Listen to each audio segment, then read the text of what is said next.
боришоти рӯзҳои 11 ва 12 майи соли ҷорӣ дар ҷамоатҳои Машъал, Ваҳдат ва бисолагии истиқлолияти Тоҷикистони ноҳияи Вахш хисороти зиёде бар ҷо гузошт, ки 41 хона ба пуррагӣ аз офати табиӣ зарар дида, 38 хонаи дигар қисман хароб шуданд.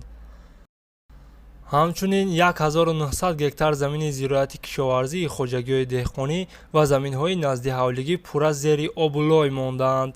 7 пули мошингузар пурра аз байн рафта, 3 пули дигар дар ҳолати садамавӣ қарор дошта, 1 насоси обкашӣ ва 2 обанбор пурра корношоям шуданд.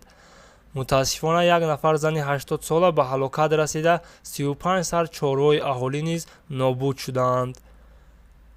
масъулини кумитаи ҳолатҳои фавқулода ва мудофиаи гражданӣ назди ҳукумати ҷумҳурӣ дар бартараф кардани зарари офати табиӣ масъулият нишон доданд. гуфта шуд, ки дар ҷамоати Машъали ноҳияи Вахш хисорот аз офати табиӣ зиёда аз 11 миллион сомониро дар бар гирифта, дар ҷамоати бисолагии истиқлоли Тоҷикистон зиёда аз 6 миллион ва дар ҷамоати деҳоти Ваҳдат беш аз 4 миллион аст. хисороти офати табиие, ки рӯзҳои 11 ва 12 майи соли ҷорӣ дар се ҷамоати ноҳияи Вахши вилояти Хатлон омада буд, 21 миллион сомонӣ ҳисоб карда шудааст.